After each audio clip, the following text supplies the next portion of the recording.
ಹರಿ ಓಂ.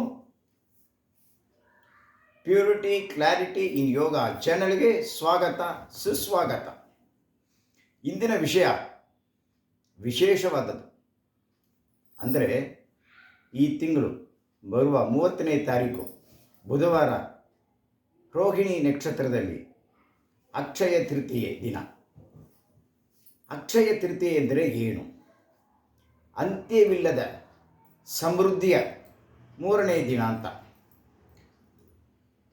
ಅಕ್ಷಯ ಪಾತ್ರೆ ಎಲ್ರಿಗೂ ಗೊತ್ತಿದೆ. ಅಂದರೆ ನಾವು ತಗೊಳ್ತಾ ಅದಕ್ಕೆ ನೆವರ್ ಎಂಡಿಂಗ್. ಈಗ ಅದಕ್ಕೆ ಆ ದಿನದಲ್ಲಿ ನಾವು ಏನೇ ತಗೊಂಡ್ರು ಅದರ ಬೆಳವಣಿಗೆ ಬೆಳೀತಾನೇ ಇರುತ್ತೆ, ನೆವರ್ ಎಂಡಿಂಗ್. ಅದಕ್ಕೆ ಆ ದಿನದಲ್ಲಿ ಯಾವುದೇ ವಸ್ತುಗಳು ಹೊಸದಾಗಿ ನಾವು ತಗೊಂಡ್ರೆ ಪ್ರಾಪರ್ಟೀಸ್, ಮತ್ತು ವಿಶೇಷವಾಗಿ ಬೆಳ್ಳಿ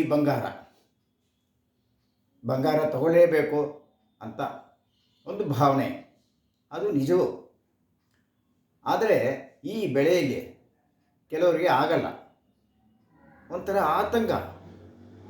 ಇವು 1 ಗ್ರಾಮು ತಗೊಳಕ್ಕಾಗಿಲ್ವಲ್ಲ, ಮತ್ತು 2 ಗ್ರಾಮ್ 3 ಗ್ರಾಮ್ ತಗೊಂಡವರಿಗೆ ನಾವು 5 ಗ್ರಾಮ್ 10 ಗ್ರಾಮ್ ತೊಗೊಳ್ತಾ ಇದ್ವಲ್ಲ, ಈ ಸಾರಿ ಅದು ಆಗಲಿಲ್ವಲ್ಲ ಅಂತ ಒಂದು ಆತಂಕ, ಕೊರತೆ.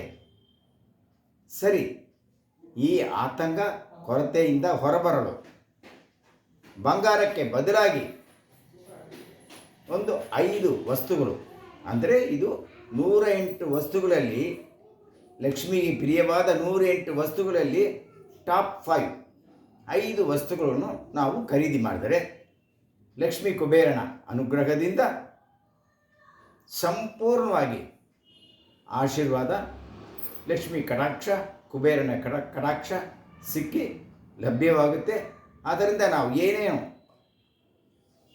ಅಂದ್ಕೊಂಡಿದ್ದೇವೋ ಅದನ್ನು, ನಮ್ಮ ಆಸೆ ಆಕಾಂಕ್ಷವನ್ನು ನಾವು ಪೂರೈಸ್ತಾ ಹೋಗ್ಬೋದು. ಅದಕ್ಕೆ 5 ವಸ್ತುಗಳು ಯಾವ ದಿಕ್ಕಲ್ಲಿ ಇಡಬೇಕು, ಯಾವುದು? ನಂಬರ್ 1, ಕಲ್ಲು ಉಪ್ಪು ತಗೊಳ್ಳಿ. ಅದು ಎಲ್ರಿಗೂ ಗೊತ್ತಿದೆ. ಸಾಮಾನ್ಯವಾಗಿ ಪ್ರತಿ ಶುಕ್ರವಾರ ಕಲ್ಲು ಉಪ್ಪು ತಗೊಳ್ಳುವ ಒಂದು ವಾಡಿಕೆ ಇಟ್ಕೊಂಡಿದ್ದಾರೆ. ಯಾಕೆಂದರೆ ಸಾಂಕೇತವಾಗಿ ಉಪ್ಪು ಲಕ್ಷ್ಮಿಯ ಒಂದು ಸಂಕೇತ. ಲಕ್ಷ್ಮಿ ಸಮುದ್ರದಿಂದನೇ ಬಂದವಳು ಅಂತ. ಅದೇ ರೀತಿ ಉಪ್ಪು ಸಮುದ್ರದಲ್ಲಿ ಸಿಗುವಂತಹ ವಸ್ತು. ಸರಿ. ನಂಬರ್ 2, ಬೆಳ್ಳಿ ನಾಣ್ಯ ತಗೊಳ್ಳಿ. ಚಿಕ್ಕದಾಗಿರಲಿ ಪರವಾಗಿಲ್ಲ, ಅದರಲ್ಲಿ ಲಕ್ಷ್ಮಿ ಇರಲಿ ಅಥವಾ ತಾವರೆ ಹೂವು ಇರಲಿ. ಇಷ್ಟು ದೊಡ್ಡದು ತೊಗೊಂಡಿಲ್ವಲ್ಲ ಅಂತ ಅದೆಲ್ಲ ಏನು ಬೇಡ. ಚಿಕ್ಕದಾಗಿ ಬೆಳ್ಳಿ ನಾಣ್ಯ. ಯಾಕೆಂದರೆ ಅದು ಇಟ್ ಈಸ್ ರಿಲೇಟೆಡ್ ಟು ಶುಕ್ರನ ಅನುಗ್ರಹ ಇದ್ದರೆ ಲಕ್ಷ್ಮಿ ಕಟಾಕ್ಷ. ಅದರಿಂದ ಒಂದು ಬೆಳ್ಳಿ ನಾಣ್ಯ ಅಥವಾ ಬೆಳ್ಳಿ ಲಕ್ಷ್ಮಿ ವಿಗ್ರಹ ಚಿಕ್ಕದಾಗಿ ತಗೊಳ್ಳಿ. 3ನೇದು, ತಾಮ್ರ ಅಥವಾ ಹಿತ್ತಾಳೆಯಲ್ಲಿ ಪಾತ್ರೆಗಳು ತಗೊಳ್ಳಿ. ಯಾವುದೇ ಇರ್ಬೋದು, ಪೂಜೆಯಲ್ಲಿ ಇಡುವಂತಹ ತಟ್ಟೆ ಇರ್ಬೋದು, ಚಿಕ್ಕದಾಗಿ ಪಾತ್ರೆಗಳು ಇರ್ಬೋದು, ಅಥವಾ ಪೂಜೆಯಲ್ಲಿ ಇಡುವಂತಹ ಪ್ರಸಾದ ಇಡುವಂತಹ ಪಾತ್ರೆ ಇರ್ಬೋದು, ತಗೊಳ್ಳಿ. ಅಡುಗೆ ಮನೆಯಲ್ಲಿ ಇಡಿ. ಈಗ 4ನೇದು, ನವಧಾನ್ಯಗಳು.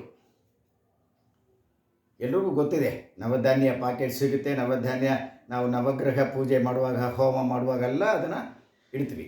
ಯಾಕೆಂದರೆ ಒಂದೊಂದು ಗ್ರಹ, ಆಯಾ ಗ್ರಹದ ಒಂದು ಶಕ್ತಿ ಇದೆ.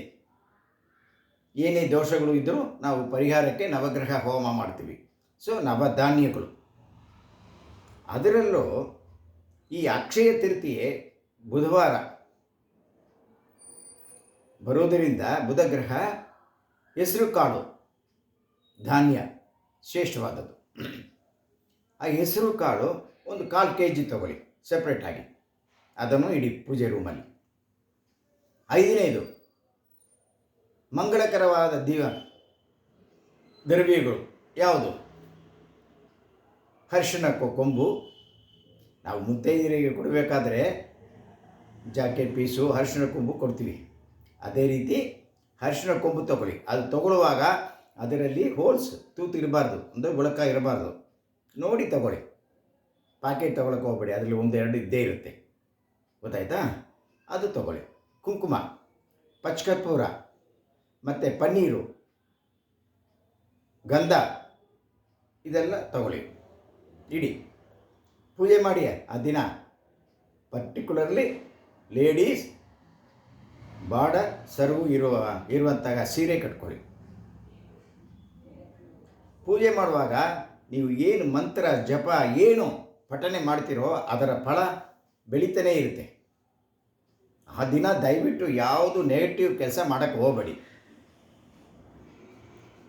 ನೀವು ಶ್ಲೋಕ ಬರೆದಿದ್ದರೆ ಒಂದು ಗಾಯತ್ರಿ ಮಂತ್ರ ಅಂದರೆ ಆಯಾ ದೇವತೆಗಳಿಗೆ ಗಾಯತ್ರಿ ಮಂತ್ರ ಇದೆ. ಮಹಾಲಕ್ಷ್ಮೈಶ್ಚ ವಿದ್ಮಹೇ ವಿಷ್ಣುಪತ್ನಿಶ್ಚ ಧೀಮಹಿ ತನ್ನೋ ಲಕ್ಷ್ಮಿ ಪ್ರಚೋದಯಾತ್. ಗೊತ್ತಿಲ್ಲ ಅಂದರೆ ಗೂಗಲ್ಗೆ ಹೋಗಿ ಲಕ್ಷ್ಮಿ ಗಾಯತ್ರಿ ಮಂತ್ರ ಅಂತ ಹಾಕಿ ಅದನ್ನು ಒಂದು 21 ಸತಿ ಅಥವಾ 108 ಸತಿ ಪಠನೆ ಮಾಡಿ. ಅದು ಆಗದೇ ಇರುವ ಪಕ್ಷದಲ್ಲಿ ಓಂ ಶ್ರೀ ಲಕ್ಷ್ಮೀ ಕುಬೇರಾಯ ನಮಃ ಅಂತ ಒಂದು 21 ಸಾರಿ ಅಥವಾ 108 ಬಾರಿ ಮಾಡಿ. ಅದರ ಫಲ ಬೆಳೀತಾನೇ ಇರುತ್ತೆ, ಅಂತ್ಯವಿಲ್ಲದ ಫಲ. ಸೊ ಆ ದಿನ ರಾ ರೈಸ್ ತಗೊಳ್ಳಿ, ಅದನ್ನು ಇಡಿ. ಮತ್ತು ಬೆಲ್ಲ ಎಲ್ರಿಗೂ ಗೊತ್ತಿದೆ, ಅದನ್ನು ಇಡಿ, ಮರಿಬೇಡಿ. ಮತ್ತು ಮಹಾಲಕ್ಷ್ಮಿಗೆ ಪ್ರಿಯವಾದದ್ದು ಆಕರ್ಷಣ ಶಕ್ತಿ, ಹಣ, ಆಕರ್ಷಣ ಶಕ್ತಿ, ವೈಬ್ರೇಷನ್ ಮಲ್ಲಿಗೆ ಹೂವು ತಗೊಳ್ಳಿ. ತಾವರೆ ಹೂವು, ಕೆಂಪು ತಾವರೆ ಹೂವು ಸಿಕ್ಕಿದ್ರೆ ಅದನ್ನು ಇಡಿ. ಕೆಂಪು ಬಣ್ಣದ ರೋಜಾ ಹೂವು ಇಡಿ, ರೋಸ್ ಇಟ್ಟು ಪ್ರಾರ್ಥನೆ ಮಾಡಿ ಒಂದು ಸಿಹಿ ಪೊಂಗಲ್ ಅಥವಾ ಪಾಯಸ ಮಾಡಿ ನೈವೇದ್ಯ ಮಾಡಿ. ಲಕ್ಷ್ಮೀ ಕಟಾಕ್ಷ, ಲಕ್ಷ್ಮೀ ಕುಬೇರನ ಕಟಾಕ್ಷ ಸಂಪೂರ್ಣವಾಗಿ ಲಭ್ಯವಾಗುತ್ತೆ. ಆದ್ದರಿಂದ ನಿಮ್ಮ ಆಸೆ ಆಕಾಂಕ್ಷ ಎಲ್ಲ ಈ ವರ್ಷದಲ್ಲಿ ನಿಮಗೆ ಪೂರ್ತಿ ಆಗುತ್ತೆ. ಅದರಿಂದ ಮುಂದಿನ ಅಕ್ಷಯ ತೃತೀಯ ದಿನ ನಿಮ್ಮ ಆಸೆ ಏನು ತಗೋಬೇಕು ಅಂತ ಇತ್ತೋ ಅದು ಅಷ್ಟು ಪೂರ್ತಿ ಆಗುತ್ತೆ. ದಯವಿಟ್ಟು ಇದೆಲ್ಲ ಮಾಡಿ ಮತ್ತು ಶೇರ್ ಮಾಡಿ. ಆ ದಿನ ನೀವು ಏನು ದಾನ ಮಾಡ್ತೀರೋ ದಾನ ಧರ್ಮ ಅದು ಬೆಳೀತಾನೇ ಇರುತ್ತೆ. ವಿದ್ಯಾಭ್ಯಾಸ ದಾನ ಮಾಡ್ತೀವಿ, ಆ ರೀತಿಯಾಗಿ ಈ ವಿಷಯವನ್ನು ಎಲ್ಲರೂ ಹೋಗಿ ಸೇರಲಿ. ಅವರು ಪೂಜೆ ಮಾಡಿದ್ರೆ ಅದರ ಫಲ ನಿಮಗೆ ಬಂದು ಸೇರುತ್ತೆ. ಸೊ ಲೈಕ್ ಮಾಡಿ, ಲೈಕ್ ಆದರೆ ಈ ವಿಡಿಯೋ ಲೈಕ್ ಆದರೆ ಲೈಕ್ ಮಾಡಿ, ಶೇರ್ ಮಾಡಿ. ಈ ಪರ್ಟಿಕ್ಯುಲರ್ಲಿ ಈ ವಿಷಯವನ್ನು ಎಲ್ರಿಗೂ, ನಿಮ್ಮ ರಿಲೇಟಿವ್ಸ್, ಫ್ರೆಂಡ್ಸ್ ಎಲ್ರಿಗೂ ಶೇರ್ ಮಾಡಿ. ಅದರ ಫಲ ಅವರು ಪೂಜೆ ಮಾಡಿದ್ರೆ ಅದರ ಫಲ ನಿಮಗೆ ಬಂದು ಸೇರುತ್ತೆ. ಸಬ್ಸ್ಕ್ರೈಬ್ ಮಾಡಿ. ಮುಂದಿನ ವಿಡಿಯೋದಲ್ಲಿ ನಾವು ಭೇಟಿ ಮಾಡೋಣ. ಸರ್ವೇ ಜನ ಸುಖಿನೋ ಭವಂತು.